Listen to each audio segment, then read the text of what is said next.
the time when wargamers played with chainmail, and the rise of the wizards of the coast, there was an age of gamers. And unto this, Gygax, destined to bear the crown jewel of TSR upon a troubled brow, to show you all how to roll for initiative. Issue number 69 of the Roll for Initiative podcast. I am your most electrifying host, DM Vince. I'm sitting alongside DM Nick. Hello, everybody. And the faithful DM Will. Hey there, I'm not so electrifying. No. Only I'm electrifying. But anyway, and we're going to stop calling him producer and start calling him DM because he earned the title by now. DM Matt. Hi, everyone. I've finally been promoted. Yay! Hey. You're speaking up. Hey, wait a minute. No one ran by the paperwork with me. Oh, did you see that memo that came across your desk? Oh, well, maybe you should pay attention and clean up your desk. Stupid goblins, they ain't give it. All right, someone's going to have to die. So we're back with another new show. This is going to be entitled the Special Insert Number 2, Letters. Yeah, that's right. Letters. Letters to the editor. Because basically tonight we're going to focus on all the emails and voicemails we got. We got a ton over the last couple of weeks. So Did you say we have a plethora? Yeah, plethora works. We've got a bunch of emails, and then we're going to end the show with a nice round talk about a requested topic of the fighter. So let's start things off. Nick. Yes. Stars. Yeah, we got a few stars on iTunes here. Just to remind everybody, yes, go to iTunes, give us some reviews on Roll for Initiative podcast. Just type in Roll for Initiative in the search, and then go to that link, and it'll pull up Roll for Initiative. All of our podcasts that we've had in the past are archived, and you can write a review. And we will do our best to read those on air whenever we can. So our first one, if I could get to it here real quick, is from Trevor Retrack. And he gives us 5 stars and says, takes me back to the good old days. Says I started playing D&D in 7th grade. That was like 25 years ago. This podcast brings me back to the old days of 20-hour gaming marathons, back before life became hard. Keep up the good work, guys. Because of the podcast, I went on eBay and got copies of the first edition again. I'm like, oh, wow, very cool. Yeah. I'm glad we can, bring back some memories. I think sometimes a little nostalgia is good every once in a while. So Thank you, Trevor. Our next one is from Pierce in Phoenix. And we get a 4-star review and says, great for those interested in D&D. And I'd hope so. Really? Yeah. Who thought? If you're interested in hayback riding, no, this isn't the podcast for you. No. Focusing on first edition rules, the host and guests do a great job of elaborating on specific topics and how to play D&D. Very informative and entertaining. This is likely the best D&D podcast you're going to find. 4 out of 5 stars because the humor can be a little dry at times. Well, sorry. Yeah. But, there's another great D&D podcast out there, I believe. You know what that one is, Vince? There's one called Save or Die. Yeah, Save or Die podcast. That's right, dealing with old school Dungeons and Dragons as far as classic. And I believe, if I could plug also, who is it? Thacko's Hammer as well, too. That's our other podcast. Yeah. That's second edition as well. Yep, that's right. So, we run the whole gamut there, except for the edition that shall not be And named. soon to be, Nick will be hosting a 3rd edition podcast by himself. I did not get that memo either. Joke, I know. All right, but our last review is from Burnt Umber Hulk, and he gives us 3 stars. It says, when it's good, it's great. When it's bad, well, it can be painful to listen to. But it's a very long review. Like the longest one I've seen is like 8 paragraphs, and it's a really good, concise review. I'm not going to read the whole thing here, but in a nutshell, he's gives us, gives the good, the bad, and the ugly of the podcast. I think that's fair, and like I said before, we take all of these reviews for what they are, and we try to listen to our we try to listen to the people that give us feedback, and if you wish to listen, if you wish to read Burnt Humble Hulk's review, please go to iTunes and check it out on the Roll for Initiative page there. Yeah. It's like he says in the last paragraph, the podcast is done by a bunch of fans for free.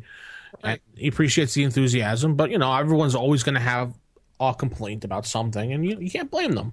So right. Of course, we're not perfect, and we do, like we said, we're fans. We do this for free.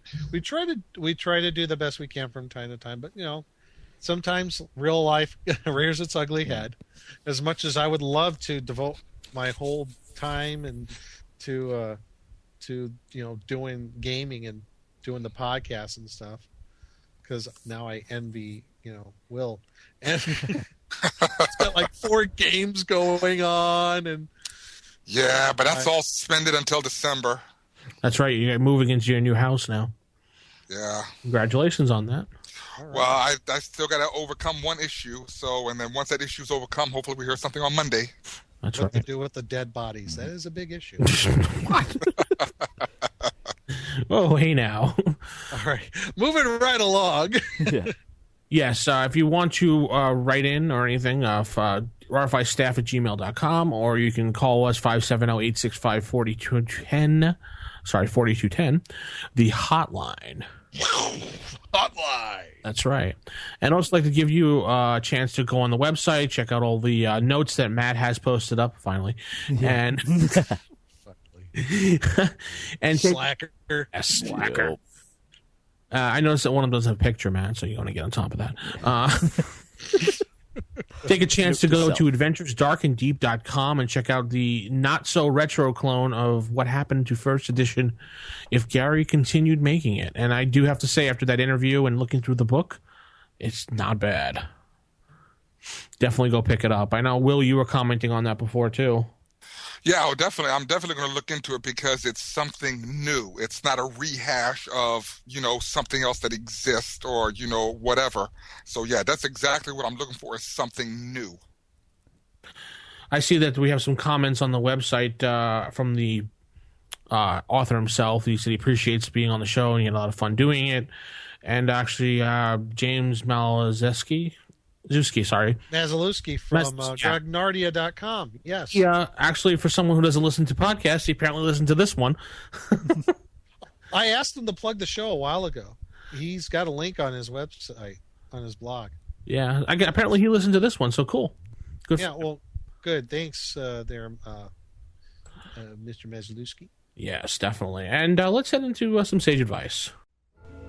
Master! They're at the gates again! Master! It looks like another band of adventurers! Adventurers again? Always the same. Coming to me for sage advice. Sage advice for the third take this evening, folks. We have a plethora of emails and voicemails. There's no singing in this third track.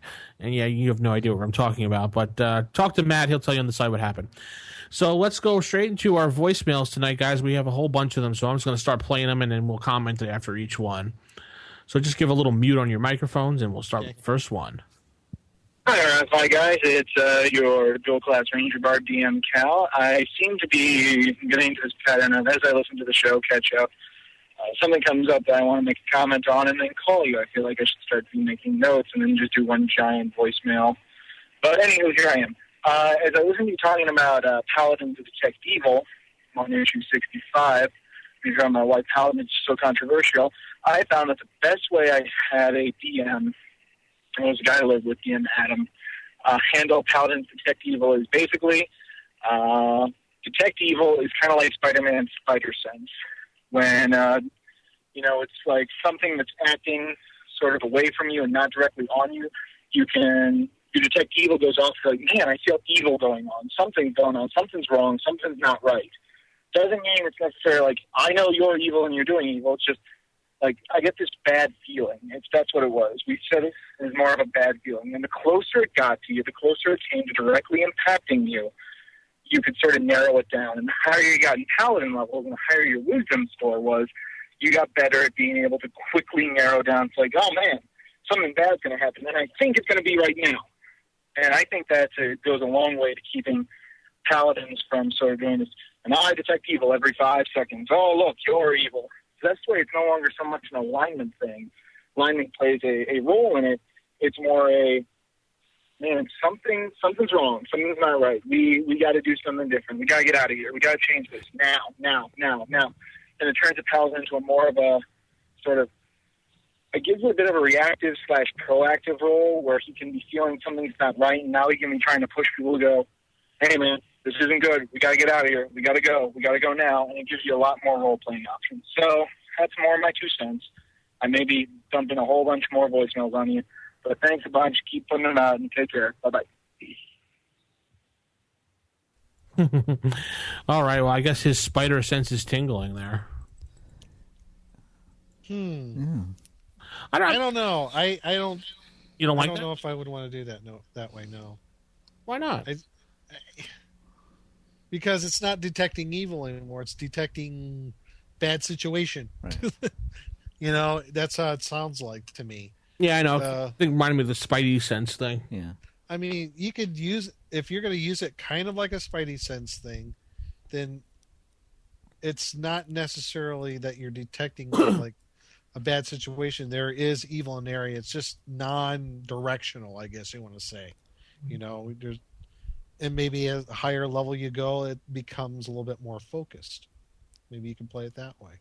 I kind of do detect evil. I don't let the players abuse it too much. I hate the people that walk around going detect evil, because that gets on my nerves. Like I had a player in a group that was every time we walked into a new place, that I was like detect evil on that guy, detect evil. It's like, oh, I got to the point I wouldn't let him use it anymore. I would tell him when he felt something evil because I couldn't take it anymore. Wow. It was just abusive too much. I know people out there going, oh my God, you can't do that. Well, too bad. I'm a DM. That's right. Yeah. Suck a duck. There you go. There's your answer. Will, what do you think? Well, you all know how I am about this kind of stuff. You know, I'm by the book kind of guy and everything, and I appreciate the ability of the paladin being able to detect evil. My issue with it is, though, just because it's evil doesn't mean it's dangerous. Mm-hmm. You know, and this is my issue. If you was in a big city, and let me just give you an example, like Waterdeep, for example, there's going to be a plethora of evil people walking around the city. And you know what? I just see a paladin that's going to be chewing down aspirin all day long. There's danger. There's danger. There's danger. And they're like, what are you talking about? It's just a merchant. It's just a prostitute. It's just a beggar. I mean, it just... that prostitute is dangerous. In more ways than one. The things that she can give you. Well, good thing a paladin can resist disease. There you go. See? Win-win. Oh my Lord! You know, I wasn't trying to go that way, but you all get the idea. What I'm saying is, I see what he's trying to say, and I see how he's trying to expound upon the detect evil as a Spidey sense. But then again, I would rather it be like a directional thing. And you know what? It didn't go into like, is it stopped by walls? Is it stopped by barriers? Is it stopped by certain spells? What's the chance of ever, a party being surprised by evil monsters now if you have a Spidey sense? Now that they're on the lookout, or the paladin says, oh, there's something going to happen. You can never get surprised on them. So there's going to be some flaws with that idea. But you know what? If that's how you like to do it, that's good on you. Hey. Yeah, whatever works. Yeah. Cool. All right, we have another voicemail by the same person again, because he did say he was going to call back. Here we go. Hey, RFI guys, this is DM Cal. Listen, I was just listening to you guys talk about the replies, and I actually disagree. I think it's a great item, and there's some great flavor to it. It reminds me of the Greek myth about Hera, Queen of the Gods, and her bodyguard Argos, who had the hundreds of eyes all over him. And when he was slain, Hera picked each one of those eyes out and put them on the peacock feathers. That's why so she could keep an eye out on Zeus. That's why her bird was the peacock. So if I was going to run the robe of eyes, I'd make it a robe of peacock feathers. And I would definitely see this as something that a queen or a king or some monarch had on them at all times as sort of this safety precaution, as are people showing up who they're supposed to be. You've got ultravision, you've got infravision, you can see invisible characters. You know, forget about the tracking thing so much at that point. It's a, although it's nice to be able to, you know, say if you needed to track someone in your castle and see who's going in and out of secret passages, I think this robe works perfectly for that. But I really see this as the kind of thing that a monarch's going to be wearing when they're holding audience and in public view of everybody. And then they always know when someone's coming at them, or it's going to be on the captain of their guard as sort of a, this is the peacock queen, and this is her captain of the guard who's wearing a robe of peacock feathers. But look at all those eyes on those peacock feathers. Isn't that what a peacock looks like? Oh, yeah, you're not kidding. You're not going to sneak up on that guy whatsoever. So, yeah, just my 2 cents on a magic item. Nothing's ever useless. It's all in the flavor you give it to. Best delicious. Bye. It's an interesting take. At least some Greek mythology history going on. Yeah, you know what? That's a pretty interesting take on that. I like that too. Yeah, I definitely like the spin on it. It makes it's a far more useful in that type of sense, because the way it's described with all the eyes, you're not going to walk around with it without everyone giving you a lot of odd looks. Whereas if it was a robe that just looked like peacock feathers, that you could actually get away with walking down the street and just looking regal. Yeah. Yeah, that's true. Peacock feathers. Well, what do you think? I think it's a great idea, you know, and there's nothing wrong with expounding upon magical items and the differences and everything. And I think it's extremely creative, you know, using that Greek mythology, you know, to back up, you know, the item itself. I think that's awesome. You know, I never thought about it like that in that sense, you know, about a peacock feather. You know, I do know the story, but it never clicked with me, you know, in using that sense. So no, that's definitely kudos to that caller right there, because I think that's great. Cool. All right, and this is another voicemail by the same person. Hold on. Hi, RFI. This is DM Cal. Apparently, I do not make people fail their surprise checks and pick up the phone all the time, so that's a wonderful thing. And I just want to say I'm loving the volume 2, and that's partially why I'm calling. I wanted to echo what DM Will had said about the concept of saying no. No is bad. The first rule of theater, and specifically improvisational theater, is say no to negation. So I agree with that man 100%. D&D and role-playing gaming, in essence, is basically you're telling a collective story. When you say no to a part of that story, the story stops. You can't move forward. Saying yes moves it forward. That being said, you brought up the concept of non-weapon proficiencies, and specifically the example was used with fire starting.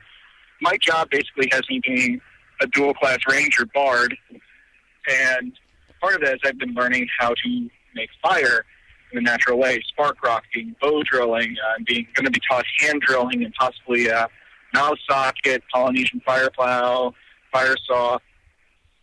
So I think partially that you don't need secondary skills or non-weapon proficiencies. They can be nice as a training wheel.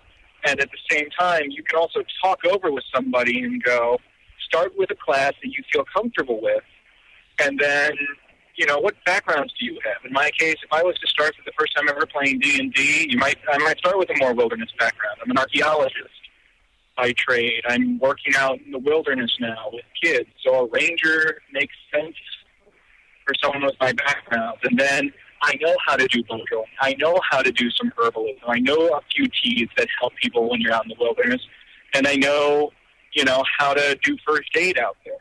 So already you have this built-in knowledge I've got of what do I need to do when I'm out there, and that's basically non-weapon proficiencies. So starting someone there and then really working with them and asking them sort of to do a bit of their homework and mine their own background knowledge really sort of eliminates the need for non-weapon proficiency and secondary skills. It's when you branch out into something you've never done before that you might consider, okay, let's use these as guidelines. So that's it. Hope everything's going well with you guys. Keep on producing. I love listening to the show when I get out of the wilderness, and thanks a bunch. Bye. Why is he in the wilderness a lot? Because he said he's an archaeologist. Oh, I'm sorry. I didn't hear that part. He's out there with Indiana Jones. Dun, dun, dun, dun, dun, dun. Yeah. A friend of mine was actually an archaeology major, and the first day of her archaeology class, they actually showed Raiders of the Lost Ark. And then the professor immediately said afterwards, if that is what you think archaeology is, get out. Wow. Nah, but that was a great comment he made there, and not trying to do any backslapping and nothing like that. But I think that is the biggest issue right now. That is, it's so easy to say no than it is yes, and saying no is just a showstopper. It is. It's just terrible. I don't know why DMs will say no. Maybe because they're too afraid to actually adjudicate something on their own, maybe? That's what I always think. I don't understand why people have to have skills.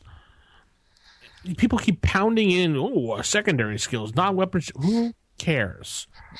No. I agree with you on that. I mean, I just don't understand the logic of it either myself sometimes. I see sometimes it be more of an impediment than anything else.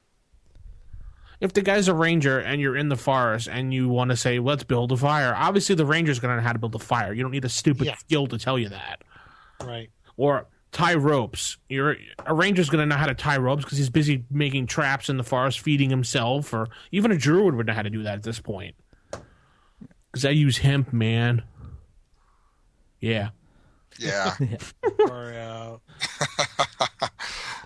right. So let's go on to one of our other voicemails. Hey, guys. DM Kojo here again. Just want to make a couple comments about issue 65. Great show as always. Invisible Stalker. Love this creature.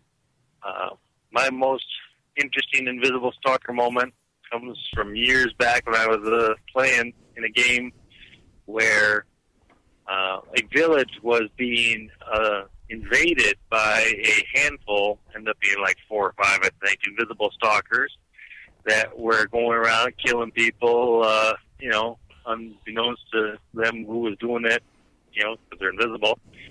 And our party had to go in and try to solve the mystery and take care of the invisible stalkers and follow the clues and figure out where they were and kill them. And it was one of the better adventures I remember playing when I was a kid.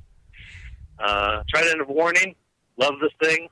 But I like unusual weapons. I was always the character who wanted to carry a scimitar or a pole arm or a trident or something unusual, even if it wasn't the most efficient weapon.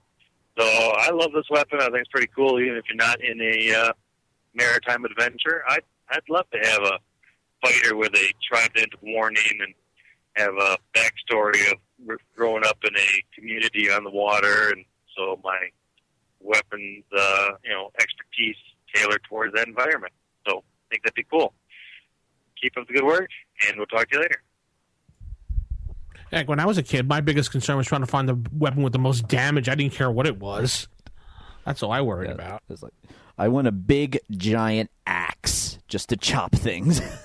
Yeah, I mean, what was that? That one pole arm weapon that's really long, does all that damage, but it's so cumbersome? Yeah, I can't remember, but like a pike or something. I don't know. I can't think of it offhand at the moment, but I just remember having to take that weapon, and it was just like, you're going in a dungeon cave. You can't carry that. It's like, oh. Yes. Well, when I first started playing, we didn't quite grasp the concept of weapon sizes, so in the 5-foot tunnel, you would be able to carry that in my original game. Well, like an all pike is 18 feet, so yeah. You're talking about the bardiche, the glaive? No, the an all pike. Oh, an all pike. It's 18 feet long. I don't see no reason to carry one of those things into a dungeon. Yeah, but it does lots of damage. Yeah, but its speed factor is like 15. What you do is you just point it in front of you and charge. You don't care what's in front of you at that point. Dude, when you're like 10, 11, 12, 13 playing this game, who the heck is going to be worrying about speed factor? Right. Or realism, for that matter. You're just like, dude, kill. Right. It was like I remember the first game I ever played. I played a fighter. It was just me and the DM, so it was a one-on-one session. And I did what every 12-year-old would do. I immediately went to the tavern, got drunk, and got in a bar fight. Of course. And proceeded to hit people over the head with my bottle as opposed to pulling my sword. And got arrested and thrown in jail. And broke my hand as I was banging my hand on the bars like I had a cup. But I didn't. Nobody knows the troubles Matt's seen.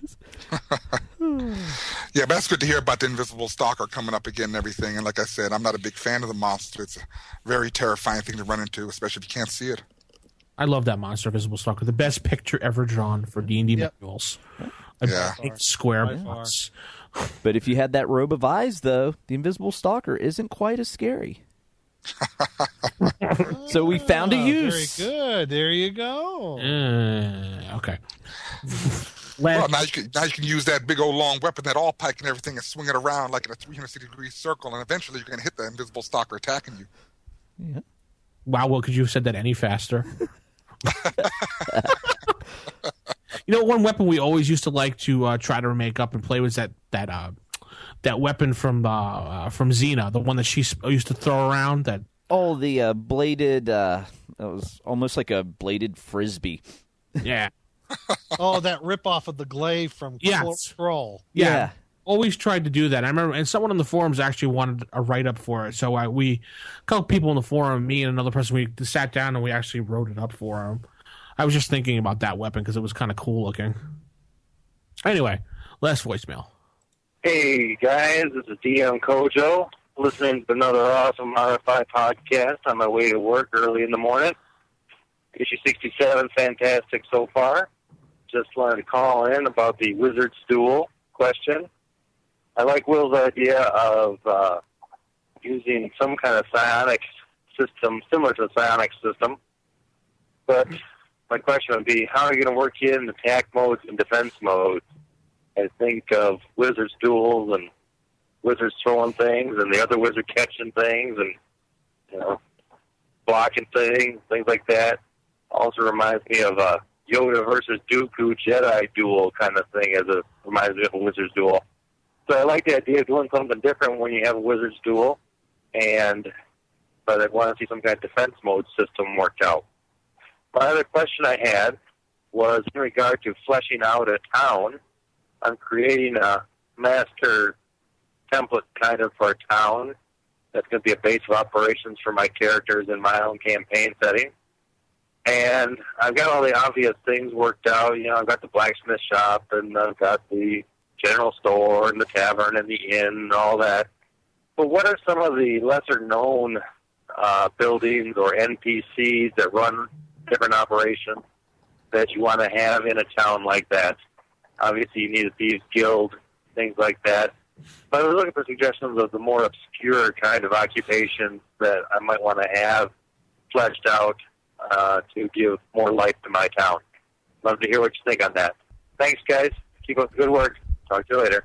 DM Kojo out. Different. Oh, I like this one. Yeah. Oh, yes. I like this one. May I? Oh, go ahead, Nick. Go. Please, proceed. Well, I guess it depends on the size of the town that you're going to have. One of the things I was thinking about is maybe an alchemist. Maybe there's an alchemist in the town, an herbalist. Yeah. Possibly, if it's near a coastal environment, you're going to have sailors. You're going to have shipwrights. So you're going to have maybe a dry dock there. If you're going to have a port, a warehouse, warehouses. So what is that one thing called? A scrimshaw? Do you know what I'm talking about? Yeah, I think so. Those are the people I think that carve figures out of bones. I can't remember what that's called. Those kind of things. Yeah. Yeah. Skirmisher Publishing actually put out a city builder book that was it's strictly outlining different buildings in a city, and it's broken down to like mercantile places and like the underworld, religious places, and it gives you like a little one-page description of various different types. Like for the mercantile places, it has like a bank, a brokerage, a pawn shop, a trading post, and explains the differences between those. That series you can get on Drive-Thru RPG, relatively cheap, and it's worth looking into. Most important one I think of, and a lot of people forget, is a Town Crier. Town Crier, very good. Yeah, definitely. What the Apothecary is? I thought the Apothecary. Also, you're always going to have some sort of person who's the soothsayer, a seer, some sort of mystic in the town, like the old lady who's like, maybe she's the fortune teller. That would be something unusual. So, you know, a few of those things. I think what was it? Several adventures that are kind of town paced, like Against the Cult of the Reptile God. They have the one fellow who's like, he's a magic user, who's a hermit. He's crucial to that particular town. I also recommend, steal ideas from other areas. A good one is Secret of Bone Hill. Rentonsport is a great town that you could rip off ideas from. That whole Lendor Isle series, great stuff to rip off ideas from and just use. I mean, another good place to steal games, steal ideas from is all the D&D games, like the role-playing games, computer games. That's what I was looking for. Oh, okay. And the online games, like, for example, World of Warcraft. If you play that, you can steal a lot of ideas of people just around the town because they have everything. I mean, most of the characters don't do anything in the game, but at least you can get an idea of like, oh, this guy's standing here to do that. Well, maybe he'll do this instead. Or if you can get the city system box set, that's a really good one. Which also has a tie-in back to our thieves. It actually has a pickpocket chart that it will determine what type of victim you found and what's in that victim's pocket. Right. And also, he was also talking about like Thieves Guilds, and I guess to a lesser degree an Assassin's Guild is. Depending on the size of the town, you might not have a Thieves Guild or an Assassin's Guild. Because if it's, maybe a town of, 100 people, I don't think a Thieves Guild is going to bother setting up shop at a place such as that. Maybe now, if you're talking 500 people or more, then maybe you're going to have a relatively small Thieves Guild of maybe a dozen or so people. Who knows? It's not a guild. Maybe it's just a society, and they meet once a month. Right, exactly. Yeah. But that's the pawn shop. That's the Thieves Guild is the pawn shop. Yeah. But I did want to interject real quickly when he talked about the magic user duels. I did find an interesting supplement this week while I was doing some packing and everything. So I'll probably talk about it more on the forum and everything. But the way I was explaining as far as the wizard duels are concerned is to do it like the psionic duels. Is that they're going to roll initiative. And then depending on what spell they're going to cast, they're going to have to write it down, then they turn the sheet over. It has to go by segments. It's a very convoluted process, I think. And I think there was a poster on the forum that gave up some type of idea of how to do do a wizard's duel. Did you see that, Vince? Yes. Yeah, I got to the point where I saw that he played a 121st level character, and that's when I got lost. Oh yeah, I know what you're talking about now. I'm sorry, I was just actually reading your comment on the forum because I was going to talk about it. Yeah, about the duels and everything. So you got lost when you got at the 121st level, huh? Well, I was reading this process, and it's extremely convoluted toward the very end, especially when you get to a higher level. I mean, he put some work into it and everything, and it has a lot of merit, and I can see where it's coming from now. So instead of using spells, they're using like, how would you say it? Other type of abilities and taking it from another area just to throw out things, He actually posted up an answer to you in there, Will, saying he actually homebrewed where we leveled 3 times as fast, and then he converted it to AD&D rules. And by the way, 100th level magic user gets somewhere around 33 to 34 spells per day per spell. I don't even know that because wow. Well, I'm not laughing at him. I'm just saying, I'm just thinking of, M4. I'm thinking the M series of modules and everything. And I'm thinking, like, I would love to have a 100th level magic user. Yeah, no kidding. I'm just laughing at the fact that there's that much. That's a lot. But, yeah, it's an interesting little system you can take a look at and just to see what he came up with.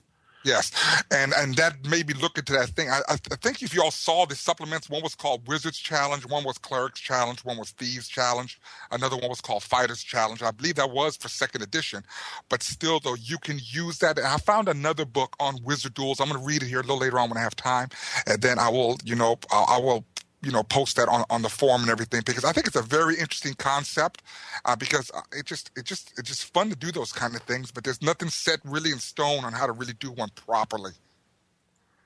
Yeah, unfortunately there isn't one. You're right. Okay, and looking, I just realized we have one more voicemail. We've been popular this week. Wow. Here we go. Yes, so apparently dragons are not standing by, well, unless the dragons are automated. My name is Jason Karlewski. I'm calling you from Durham, North Carolina. I was looking through my closet today, and I found an old copy of B1 In Search of the Unknown. I haven't used it in years. It's in pretty good condition. I mean, it's perfectly readable condition, kind of yellowed, but no big deal.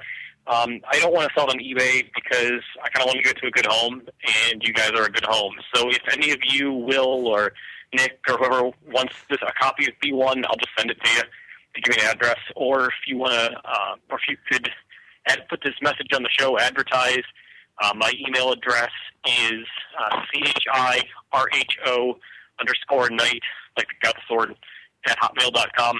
I'd have to give this to someone who's going to use it and enjoy it. So you guys have a good day. I love the show, and I'll talk to you later. Bye. Wow. Wow. Yeah. That's awfully nice of them. Yeah. So, Yeah, well, thank you very much. I already have a copy of B1, but thank you anyway. I have 7 copies. I found that out yesterday. Then, Well, yesterday, why do you have 7 copies? Well, see, One what for happened each is, day of the week? this is crazy. It's because as I'm unpacking and packing old boxes and new boxes into other boxes, I just have so much stuff. And then I just put all my 1st edition modules together and end up having 7 copies of B1, various, times when they were printed.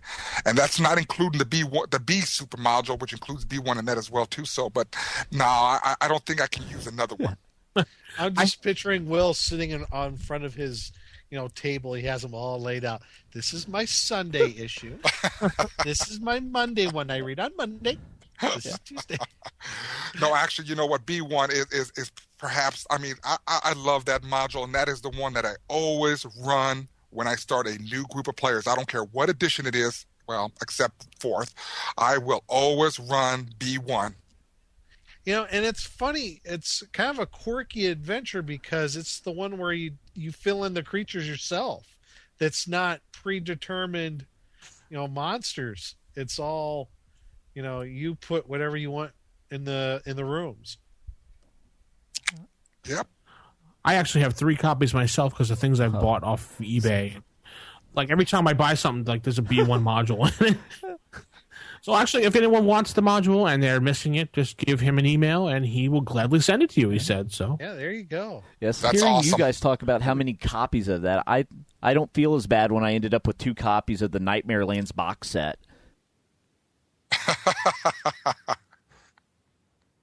Actually, I was looking through my stuff here as the emails were playing, the voicemails were playing, and there's a really good box set if you could find it. It was made by AEG Games for Legend of the 5 Rings, and it's called Discard City, I think it is. And it gives you a map, and it gives you a detailed outline of things inside the city as far as royal families and what things are inside the city. So it's a great thing to pick up. It's kind of old, and it might not be printed anymore, but if you can get your hands on it, it's great. Yeah, also what's good is if you can find it, the City State of the Invincible Overlord box set is incredible. I know. I want to get a copy of that. It has so many maps. The book details every building in the city, whether it's empty. If it's empty, who owns it? And it details every shopkeep, every private residence. It is ridiculous the amount of detail it has. Wow. Yeah. I love it. I found a copy at Half Price Books for $10, and I like. Are you serious? Yes. I am totally kicking myself in the butt for not getting it back in the day. I wanted to get a copy of that. Yeah, anything that came out that was re-released. And who was that? Necromancer Games, or was that Sword and Sorcery? No, that was Mayfair. Oh, was it Mayfair?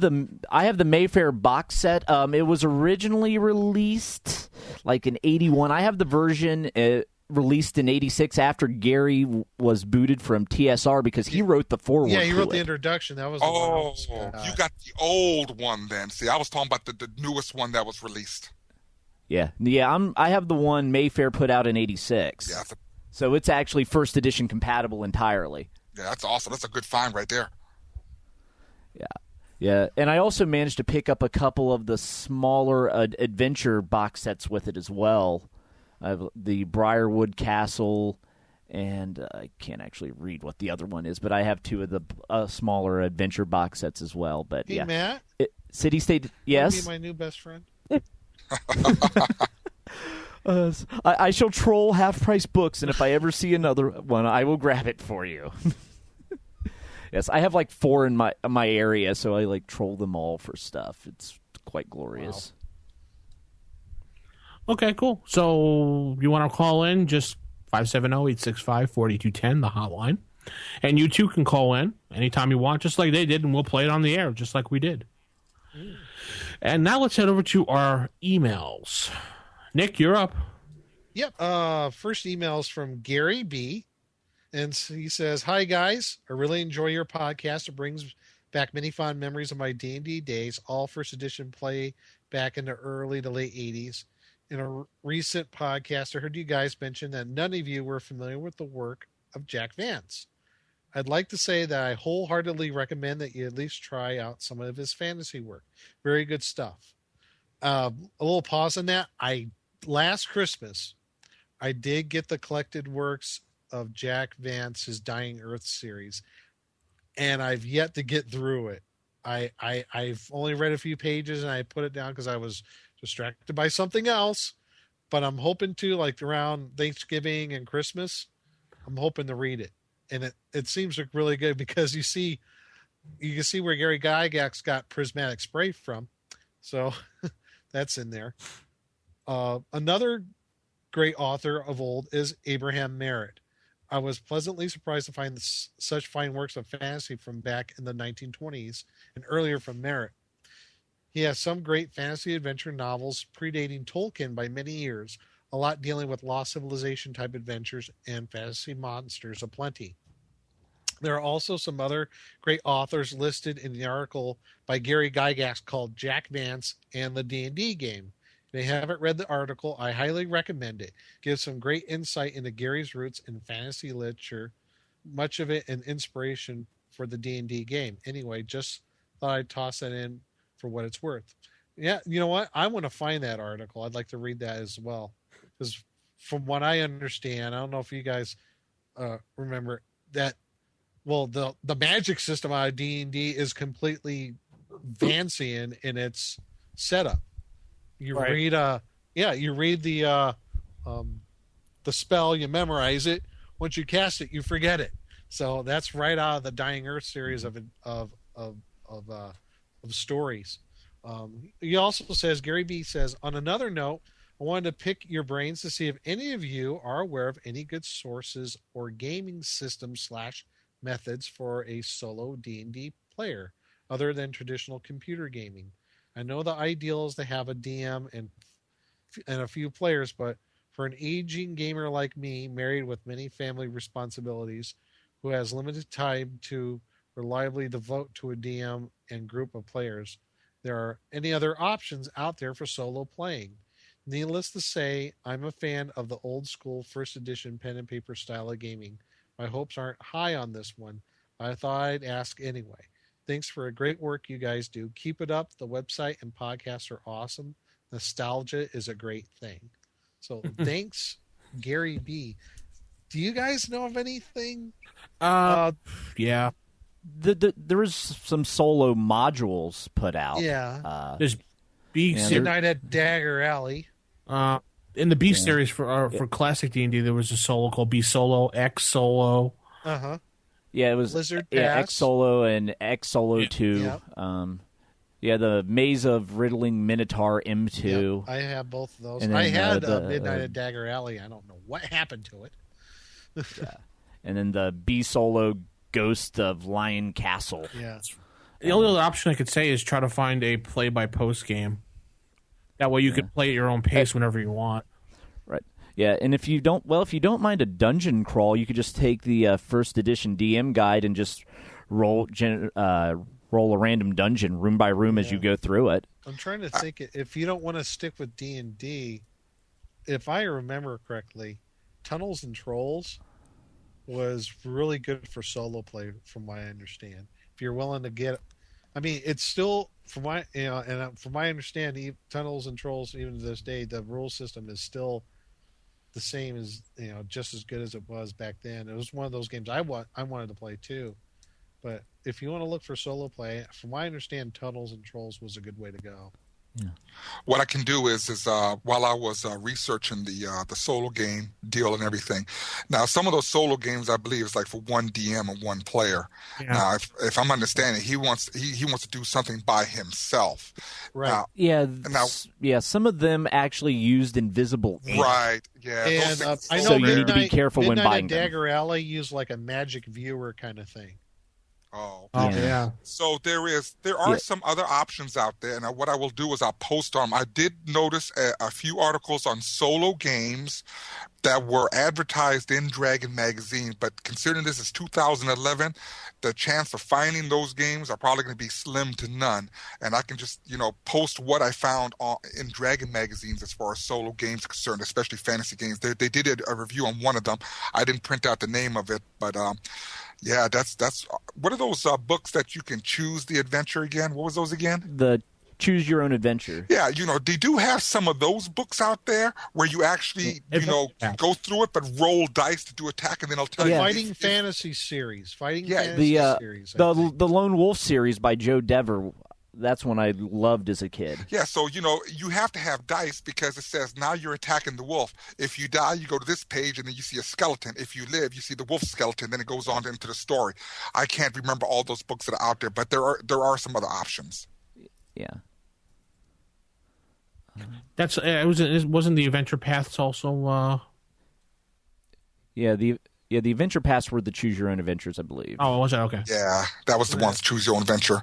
But I don't know if I commented on Jack Vance. I mean, no, I'm not a big fan of of the old fantasy. I really am not, and I don't know if I'm guilty of being bad or something like that. I'm familiar with who Jack Vance is, and I know his contributions to to the fantasy side of the house and everything. And I know the article with Jack Vance in the D&D game, and I'll post that on the website later on tonight. Okay, great. It's a really good article. As a matter of fact, there's some stuff covered in with Jack Vance and White Dwarf as well too. So I'll look for those things tonight as well. Maybe I can post those on there tonight. I think Matt's got the next one. If we're that I do. Oh, okay. Yeah. This one is from Slacker Dan. Hi, guys. Great podcast. I've been following it ever since you talked about the monster I submitted to Dragon Magazine, The Creeping Pit. Oh, my God. That's Slacker Dan? He made The Creeping Pit? Yes, he did. Yeah. Dude, you're awesome. I love you, man. I know. It's just awesome, the people that turn up and find out about our podcast. You gentlemen provide a worthy and deeply interesting podcast, a +5 show, shall we say. Mm-hmm. If you have a chance, could you discuss the topic of rolling for initiative in first edition, rolling for surprise, taking into account adjusted scores for race and dexterity, that sort of thing? The whole process of rolling for initiative seems sometimes rather bizarre. Keep up the great work.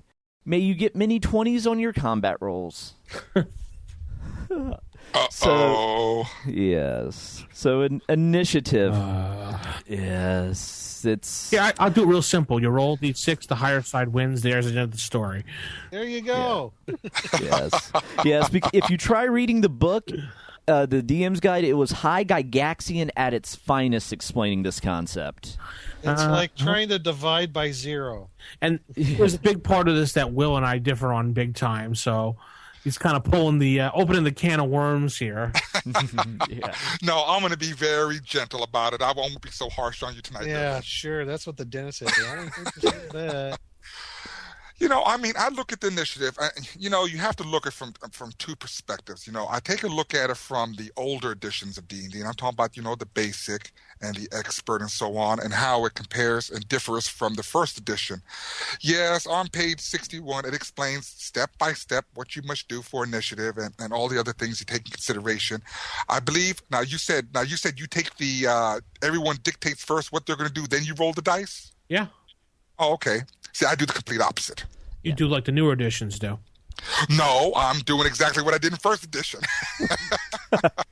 Got nothing See, to do we with new talked edition. about that before. People interpreted that role so many different ways. I've never seen anyone, including like the people who made the game, play like Will. So I don't know where he's getting it from.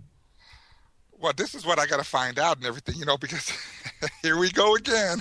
Let's give a little backstory to this. This came up once before, and then Will came in saying, "Will, tell us your method of initiative in your games." Okay, well, I do the same thing like it says in the DMG. The first thing it says, number 1, determine if either or both parties are surprised. Right. Okay, then after that, you determine distance. If unknown between the parties, I mean, you're going to determine the distance eventually. I don't know how they would figure that out besides saying, well, you're like 20 feet away, you're 30 feet away, or if you're using miniatures back in the day like I used to. Mm-hmm. Now, if both parties are unsurprised or equally surprised, determine initiative for that round.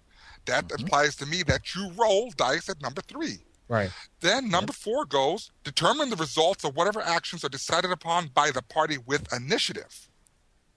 So then it goes, you know, in that order then. So that's how I'm saying this is how I always played. Right. You know, surprisingly, there wasn't too much in Dragon Magazine considering the topic of initiative.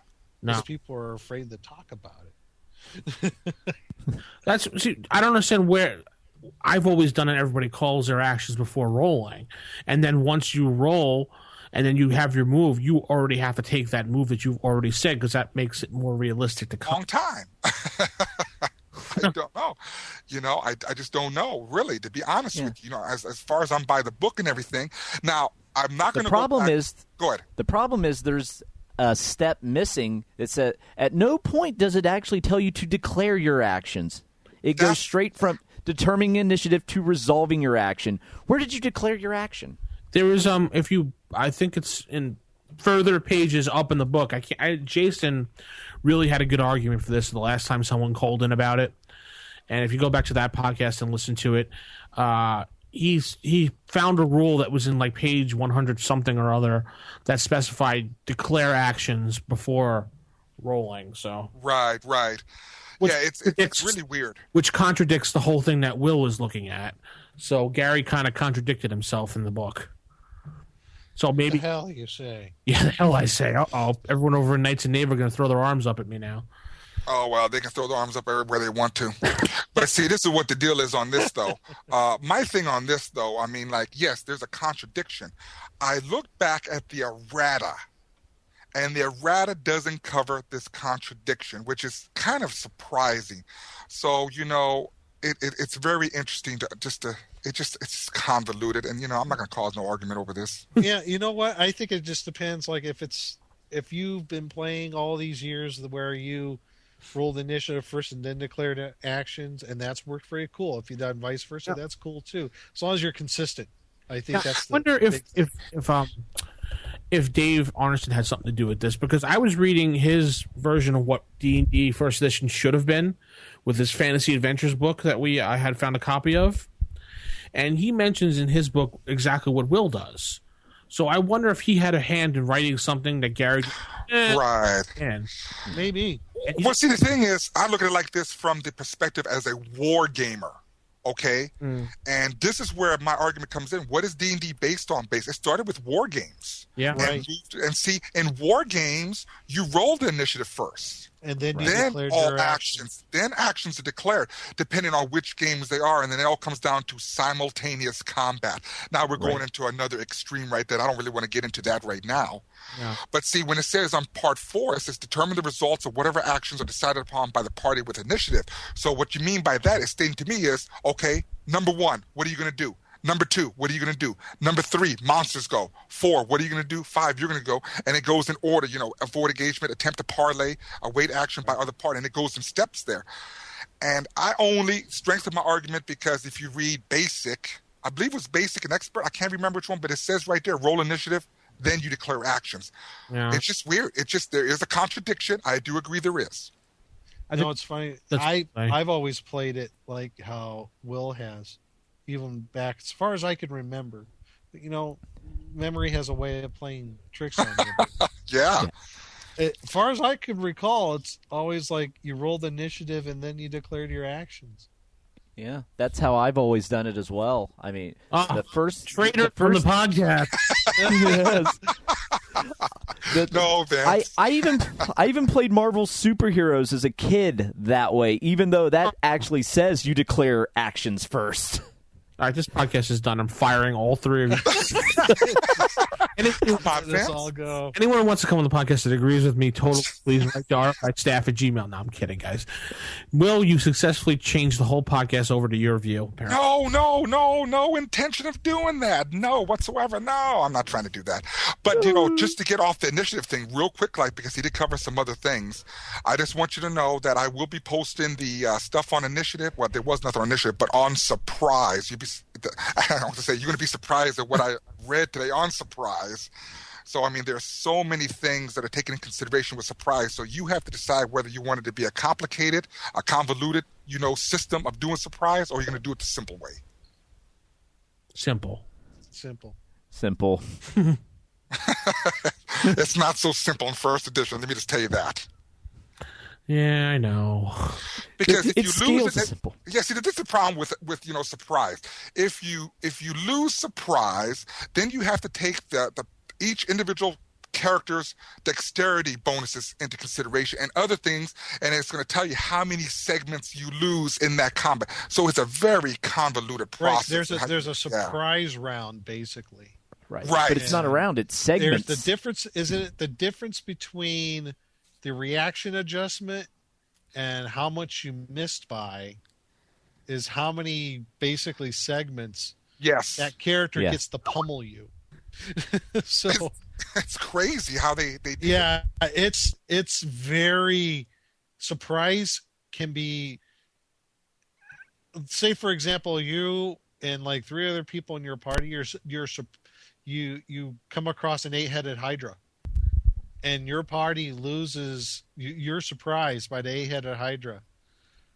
By how much you lost initiative by in that surprise roll is how many times that Hydra gets to have a free attack on you. As he chews you and bites you. I mean, it would not be it would be surprising if you die in that surprise round. And surprisingly, just to let you know that we're talking about initiative, that is an extreme possibility when we're talking about simultaneous combat, which it is in D&D. Yeah. In D&D, it is simultaneous combat. You can die, and without you having to do your action. Yeah. Okay. Yeah, but so Surprise is crazy because it depends on what you roll for the dice. It also, dexterity has a lot of case in it. Other factors that contribute to Surprise is morale, distance. It's insanity. Mm-hmm. Okay, cool. So we'll post that up and we'll look it over and see what we have to say to you. I hope I have a job next week. You will. And speaking of Will, I think you got the last letter. Yeah. Yes, I do. Okay, let me see who this is from. This is from DM Joe. Hey guys, I have been playing AD&D for about 8 months, and that is DMing for about 6 months. I personally don't use psionics, but I want to know if they are actually needed. I would like to hear your thoughts about whether or not they are needed. They are not needed. No. Now get rid of them. They're not needed. You know what? I do agree with all of y'all. Well, Matt, what did you say? Not needed. Okay, well, you know what? I have to agree with y'all. Psionics are not needed. That's appendix. However, if you really want to use mind flayers, intellect devourers to their full maximum capability, psionics is the best way of taking care of that problem. Psionics was a Bloom's Brother thing that was shoved in there. They twisted Gary's arm and they made him put it in. Really? Yes. Huh. That's I know why. I mean, no, it was in the appendix of the player's handbook, along with the Bard. So, yeah, I thought it was in the appendix part because Gary really didn't want it as part of the main rules. yeah, that's why it's called the I've been- appendix. It's not necessarily needed. Yeah, that's why I've been told by various people that have spoken to Gary, but then again, I've heard people say the opposite. So, Well, let me do you a favor then, my friend. What I'm going to do is I'm going to post a letter on what he stated about psionics that he wrote. oh, what is this from Dragon? I believe that's in White Dwarf or it's in a Dragon magazine. He did make some comments concerning psionics. I'll take care of that. I just had to find it.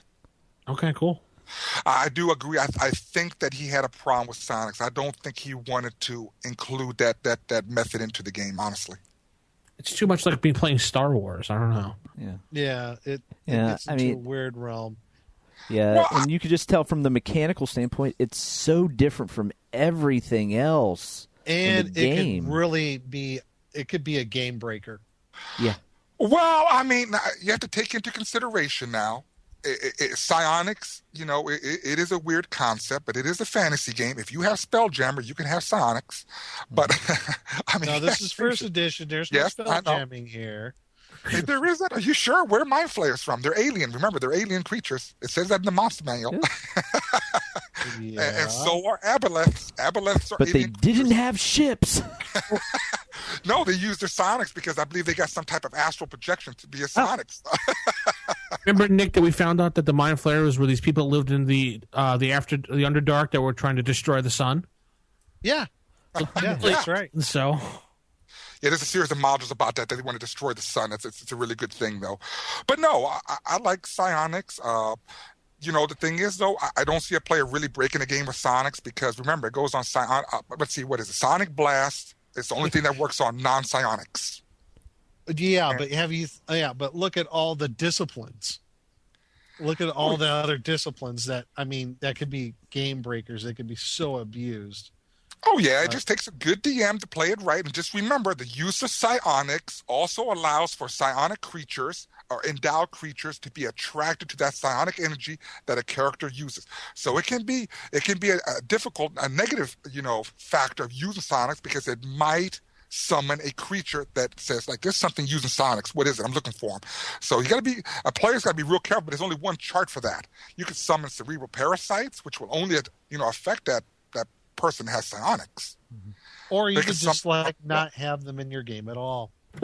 That's true. That's the easy way out. Yeah. And here we And go. it is. And what do I hear? 'Cause I don't want to have to deal with a character that might have things like domination and dimension walk.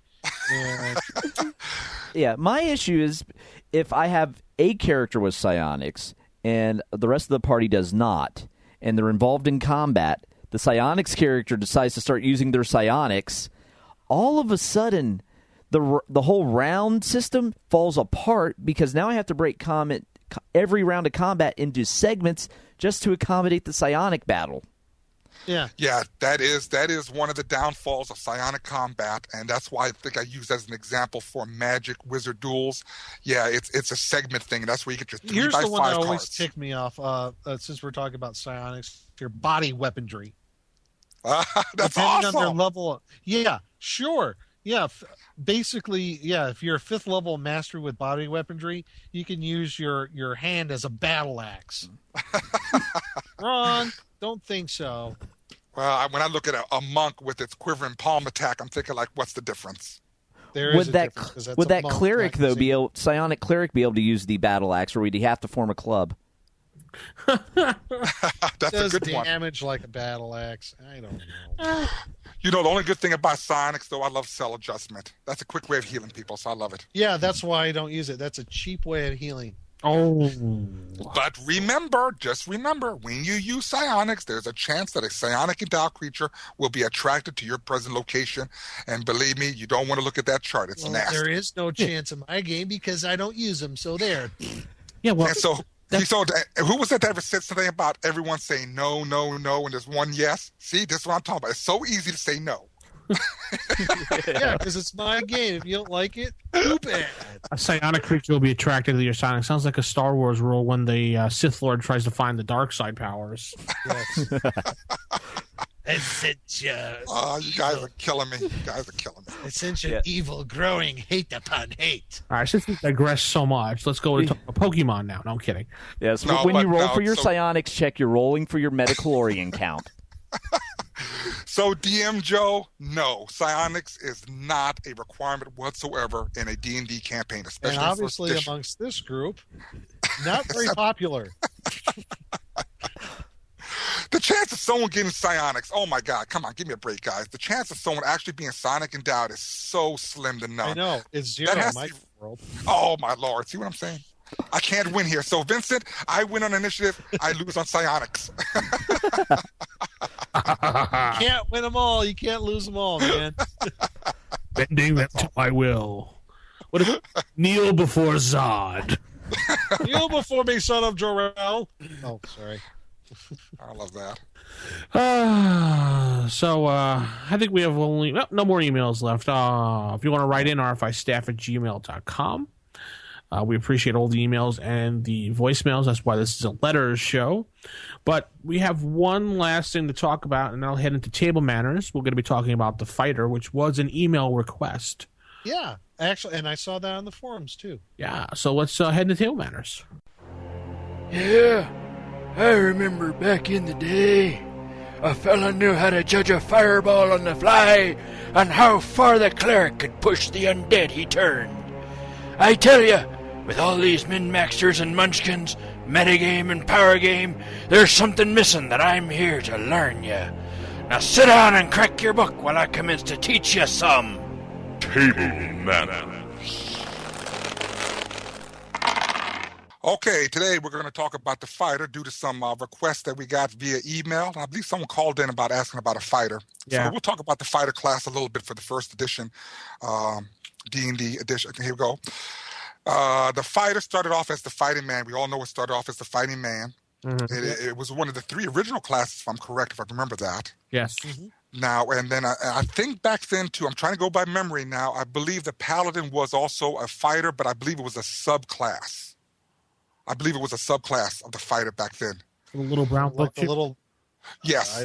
The small books. Yes. Paladin, I think, a subclass. I'm not familiar with brown books, sorry. Now, that was back in the early 70s, almost the mid-70s. I'll say 74, 75. I know there was a paladin, but I believe it was a subclass of the fighter. And then from there on, and then it came into first edition Dungeons & Dragons. That's when it actually became the fighter. Right. And so, as I look into the fighter, I mean, I like the fighter, great class, but I believe that the post on the forum was, how do you play an interesting fighter? I know you all interject anytime you feel like it. Sorry,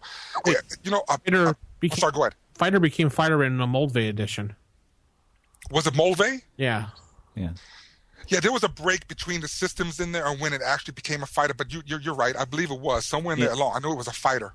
Because still had fighting man, and then Moldvay came out and became fighter. So now, was that the class or was that the race?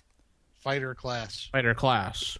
Okay, yeah, I just get those all mixed up sometimes. It's been so long since I dwelled into that subject and everything. Yeah, I do with something like that. It's been a while. Yeah, and I'm looking at the original Brown book, and it only lists the 3 classes: the fighting man, magic user, clerics. I think it's in the supplement, though. Okay. Okay. Yeah, supplement on Greyhawk. It was in the Greyhawk supplement, I believe, in one of the other books. It's all good. Right, and then Holmes was basically a transition from classic to first. So yeah, that's how it works. Moldvay came out and renamed it Fighter, and then first edition followed along with the same pattern. Right, and then became one of the the staple classes. But as the comment on the forum was, how can I make a fighter more than just a regular fighter? And this goes with any character class, and you all disagree if you want. A character class is as good as the player who makes it, a good character class. Absolutely. And make it different as possible. I mean, yes, it's a fighter. What is he? He's a tank. We all know this and everything. But I think the question was, how can I make him a better fighter? Well, that depends on the player. Yep, absolutely. So as I was, pursuing the subject and looking in Dragon Magazine and White Dwarf, I mean, there's not too many articles. One that I saw was being a two-fisted fighter, which was in Dragon Magazine number 68. It was an interesting concept. If you don't want to use weapons, you can always use your fist. But then again, I don't think you want to fight a level drainer with your bare hands, or like a mummy, stuff like that. Dragon 63 covered the Barbarian. So you can see how quickly it shifted, into the game. Dragon 46 covered a fighter, but it only talked about, a fighter and finding a sword. So it kind of says now, if you want to play a fighter, one of the main goals of a fighter is finding that one weapon that's going to help you in combat or, in your game. I saw Dragon number 51 covered working your way up to first level, which pretty much covered how does a fighter train, from level to level to level. So basically, that's what was the extent of fighters and stuff in Dragon Magazine. Now, we could talk about other fighters that are covered, which are mostly NPC classes. And Matt, you might know, Vince, Nick, you all might know which one were NPCs and which ones were not. But I mean, I looked at stuff like the Samurais, the Archer, the Bounty Hunter, the Cavaliers, the Berserkers, the Duelists, and the Warsmith, which is in White Dwarf number 28. So there's different variations of fighters out there. It's up to the DM to see if he'll allow you to play a different kind of fighter. And if we're just talking about your the sword jock Bob the Fighter here, I mean, if you want to make Bob the Fighter a little bit more exciting, one easy way to do it is, when you create your character, maybe choose an unusual weapon to be proficient in, Yes. like the trident. Just throwing that out there. Maybe your character is proficient in trident or scimitar or the Ranzur or a halberd, something like that. The Bohemian Ear Spoon. Bohemian Ear Spoon. There you go. Bohemian Ear Spoon.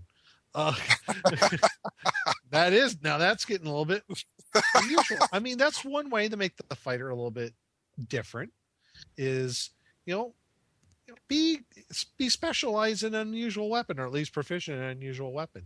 Another way that fighters became more interesting is in our Nerd Arcana, the specialization. Specialization in getting weapon mastery for fighters made the fighter class more appealing to players. And you know what? I like that, because I think over a short period of time, the fighter class did get overshadowed by other sword jock type subclasses. Your paladin, your ranger, the barbarian, maybe the cavalier. Definitely the cavalier. Yeah. So what's going to make someone say, I want to play a fighter? Well, here's a thing that makes the fighter a little bit more appealing is the specialization. I liked that additional rule to make fighters more interesting. So, and also character background. I mean, we're all playing this game to expand our imaginations, to tell a story and have fun. And, give your character an unusual background. So what if he's a fighter, but maybe maybe your fighter is, he actually fought his way out of the slave pits, and he never knew his father and mother. And that's why he's proficient in a trident, because that was one of the weapons he learned. Or for some good flavor, we can use a book made by AEG called... You know what I'm talking about. Come on, buddy. Hey, you talking about the toolbox? Yeah. Or the ultimate toolbox? The ultimate toolbox, my friend. That ultimate toolbox is the one you want. Not the toolbox, which is D20 specific, but you get the ultimate toolbox. Yes, the ultimate toolbox is perfect for making up backgrounds and really fleshing out a character. Flushing a character, yes. Right. Down the toilet. Yeah, you may even want to consider, normally with a fighter, you put your highest stat in strength, and the second one would be constitution. Maybe instead of having it be strength and constitution, maybe strength and charisma. This is a fighter that he's more about talking people down as opposed to putting them down with his sword. Or maybe he's very dexterous. Maybe he has Very good point. Very good point, Matt. And that was one thing I was hoping someone hit on. Right. Instead of putting it into strength, put it into dex and con or dex and charisma or whatever. Yes. Or you could be intelligent. He doesn't swing a sword a lot, but when he does, he goes for that specific point to disable the foe quickly. Mm-hmm. Yeah, I created a. Oh no, I'm about to tell you about my character. Run. But I once played a fighter. His secondaries, he had a 18 in strength, but a 16 in charisma because he was a poor farm boy. Except he managed to get himself some nice armor, made it all shiny. He read a few books on like the nobles in the area, then traveled to a far-off land, passing himself off as like the father's brother, sister's cousin's uncle's nephew of a noble from a distant land. So there you go. This is the plot to Knight's Tale, isn't it? I thought I was getting married in West Virginia or something. I don't know. I just think he just stole the plot to Knight's Tale. Or did Knight's Tale steal the plot from him? Yes, because I played that character circa like 2004 Gen Con at like you stole it from Knight's Tale. Yeah, you stole it from Knight's Tale. Yes, my subconscious stole it from Knight's Tale. Apparently, I must have read a blurb about it or something. But he would run around with his little signet ring saying, "Don't you know who I am?" He was like, and just be just this overwhelmed. His name is Ulrich von Liechtenstein too. Oh. Actually, his name was Liefeld. If anyone knows anything about comics, they'll get that reference. Yes, I got it. Von Liechtenstein. Yeah. So let me ask you this, though, all three of y'all there. What about race? What about playing a halfling fighter? That's cool. That'd be cool. Sure. Or a gnome fighter? Gnome, fun. Yeah. A gnome? But like I said, now, gnomes are great. Now, like I said, we're on first edition. We know that, there's only so many races you can play, but if a DM allows you to play a lizard man fighter or an orcish fighter or a gnoll fighter, again, these are other options. It's not by the book, and it's not really a lot of people do, but if you have that's right. If you have experienced people in your group, to keep the group going, sometimes you might have to sacrifice some of the normalities and say, sure, go ahead, play a lizard man fighter. We'll just make up a backstory why he's there. Right. Exactly. So, I mean, there's options out there. Well, there was that one NPC out of the Rogues Gallery, Phobos. He was originally human. He got reincarnated as a lizard man. So there you go. Yeah, so there's many options out there to play a different type of fighter, but you know what? It's all on the player to make it different. If you want to be just a tank, well then, you're going to play just a tank. It's the same thing applies to clerics. You're not just a Band-Aid. You got a mace. You can wear heavy armor. And that's another thing right there, Matt. You was bringing up on, stats, and Nick, you brought up weapons. What about just wearing leather armor or just being a fighter that wears no armor at all? I mean, that sounds kind of crazy and everything, but you see where I'm getting the point on that. I used to like to play fighters like swashbucklers. Just different. He had like a rapier, and he would have like light armor, and he would try to do flips in the air and jump off walls to attack, as opposed to just straight on attacking. Yeah, and see, and that you brought that up. Now there were other. Now we know we go into specific edition material and everything. If a good DM allows you to do it, and it still can be by the book. If like some of the other characters that I noticed online, and this is in Dragon Magazine as well, like the Commander, the Knight, the Kensai, the Pugilist, the Targeteer, Survivalist, the Bodyguard, Corsairs. There's one that I really like was the Exoticist. So I guess this type of fighter specializes only in exotic weapons and exotic weapon styles. Like the Trident. There goes. And the Horseman, who basically his strength is fighting from on top of a horse. But it doesn't have to be a horseman. It can be a dog man. He rides a dwarf riding a dog, or a goat man, or he rides a goat into combat, or a cow man. I always thought halfling riding a dinosaur. Exactly. I mean, the possibilities are endless. It's D&D. Yeah, it's true. A fighter with commanding an animal to attack from him. Pokemon. Yeah, but you don't have to have sharp weapons. How about nets? You can use a net as a weapon. That's cool. You can catch him and say, I choose you. A spoon. How about a spoon? I knew a gnome that did that one time, have a spoon. He had a spoon for a weapon? Yes, he had a spoon for a weapon. Don't ask me why. Did he jump into combat and say, spoon? Well, actually, no. What it was is we was playing in I3, which is Pharaoh. If you're all familiar with that first edition module, Pharaoh, one of my favorite modules. And I believe I DM'd this model so many times. They run into a NPC in there, and it was a gnome. I'm certain it was a gnome who was digging his way through the pyramid somewhere, and he only had a spoon to dig himself through there, and that's why it always caught on. The guy said, "Oh, I want that. I want the spoon," because he thought the spoon was special. You know, he was playing his character. Like it was a magic spoon. Okay. That's not as weird as I've seen. We had a campaign where one of the guys was playing a half orc, and his weapon of choice was a big giant turkey leg, which, may I add, he kept eating while attacking. He would attack, next round he would eat, and then he would attack. But you know what? That's what makes it special. Yeah. You have a dwarven fighter, and as he's attacking with his one-handed battle axe, he's drinking, beer out of a mug or something. Whatever. You have to make the fighter. I got it. That's it. You have a fighter, and all his weapons are improvised weapons, mugs, dishes, halflings. He throws halflings at people. So again, players make the characters what they are. If it's just a tank, it's on the player. If it's just a Band-Aid as a cleric, well, that's on the player. Paladins, prime example. There's different types of paladins out there. If the DM allows you to use, subtypes of paladins, use them. Believe me, you'd be surprised at how much flavor can be added on to a character class. Not specifically with fighters, but with all characters. Just use your imagination. We gave you some ideas out there, so let's see what you... I'd like to hear from people out there about how they took Joe the tank sword slinger and made him something really special. So I'd like to hear from our people out there. Yeah, definitely give us a call. Write us if you can, and let us know. I think that's going to wrap things up for this week. Yeah.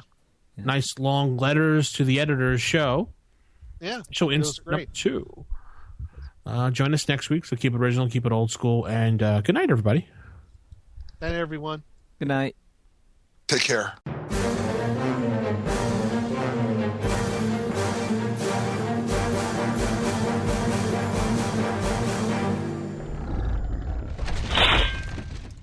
Roll for initiative.